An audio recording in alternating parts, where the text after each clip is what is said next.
When Umar, the second caliph after the Prophet Muhammad, peace be upon him, visited Jerusalem, he happened to be in the city's largest church when the time for prayer had come. At that moment, the bishop offered him the chance to pray in the church. The Caliph Umar replied, "No, for if I pray in this church today, my followers may annex it after I am gone, and no longer able to protect your rights." When caliphate exists on the precepts of justice, consideration for the rights of others, and an overall deep will for peace, as defined by the Quran and the Prophet himself, then caliphate has the ability to serve as a grand force for good in the world.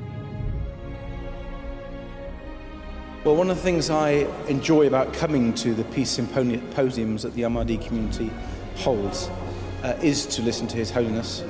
I always find him inspirational. I think tonight his message was even more important than ever. And I felt the way that he talked about the threat of ISIS in Iraq and Syria, and the way he showed that ISIS has nothing to do with the faith of Islam, I thought was extremely persuasive.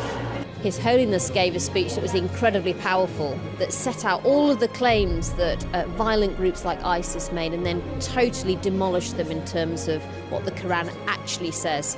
I think for a lot of people sat in the room, it helped them really understand what true Islam is actually about and how this message of peace is really at the heart of it. But the Holiness, I just thought, it's incredible, because all the things he was saying were going through my mind, and I could actually relate to nearly everything that he said, which actually I think probably surprised me for some reason. I don't know why. I just found it very, very moving. I'm really pleased I came. I can't say more than that. He is known by world leaders for his humanitarian efforts and his mission for world peace, anchored by his famous slogan of "Love for all, hatred for none."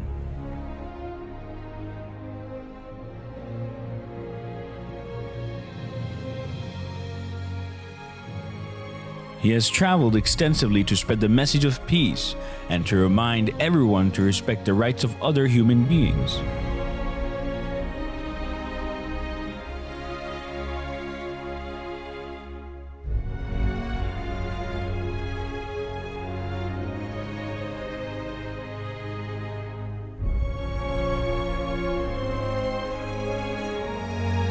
During these tours, His Holiness has met world leaders from the Far East to Europe, from North America to Africa, discussing the economic, social, and political problems facing the world today, and how to create peace and justice in the world.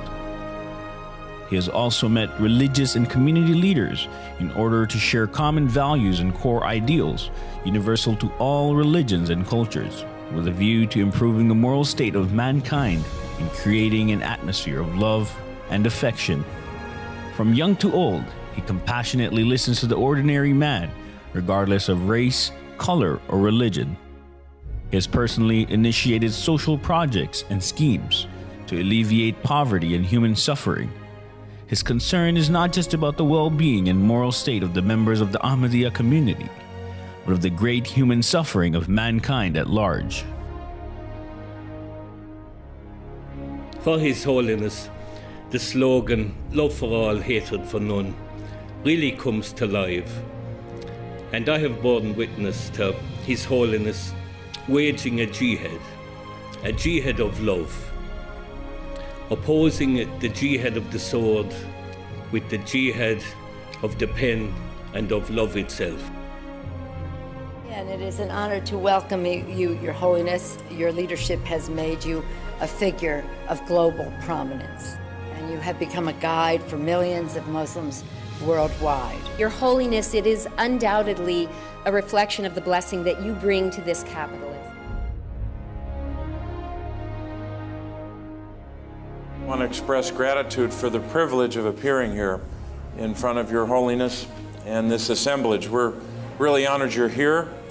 I was saying earlier that you brought the House and the Senate together. We should have you here more often, and we're grateful. I would like to pay an additional tribute to the work being done by Ahmadis in raising standards in Africa and particularly in education.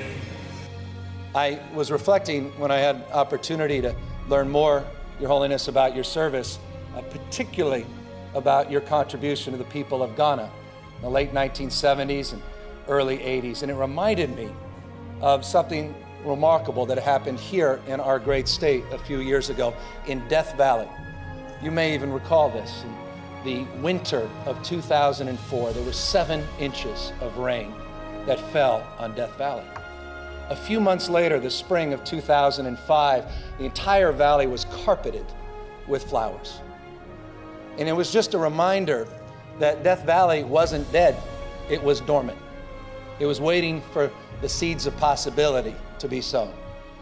And I think about, Your Holiness, the extraordinary work you did in Ghana, particularly your agricultural commitment, bringing wheat to the people of Ghana. It had never been done in the history of that country. You sowed the seeds of possibility, and it's a reminder to all of us as we deal with the issue of ignorance and poverty and disease, as you have committed your life to, that when the right conditions come along, success is irreversible. It's inevitable. Success simply will find its way. For all the events you go to, you will seldom see the golden key presented. Today you will see the golden key presented to you, Your Holiness. I've seen 4 keys to the city given out in my 12 years as a city council member, and this is a very special honor indeed that is reserved for the most special of visitors. This hand shook the hand of His Holiness. I was just thrilled.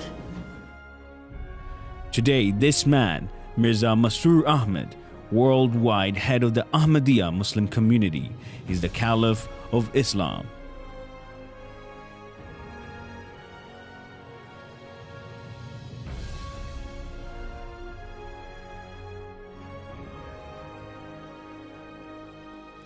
His followers number in the tens of millions, spread over 200 countries across the world, making him the leader of the largest single group of Muslims in the world who follow one Imam.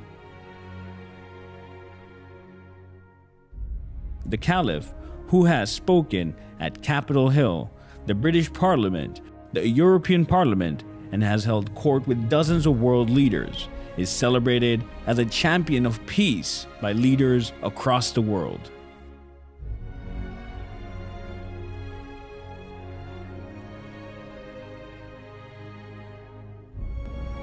In this we are allied with His Holiness, a courageous champion of religious freedom and of peace. We especially applaud the Califia for denouncing those who pervert faith by claiming it as a justification for violence. However we define God, it is wrong to kill in His name.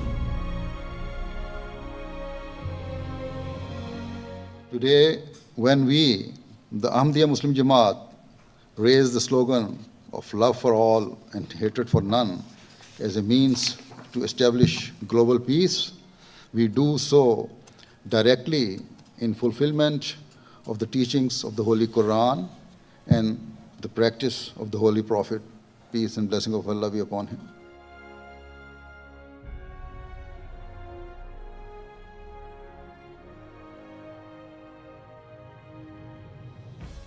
I will, God willing, always continue to carry out my task and my responsibilities of promoting peace, tolerance, justice, and compassion to the corners of the world.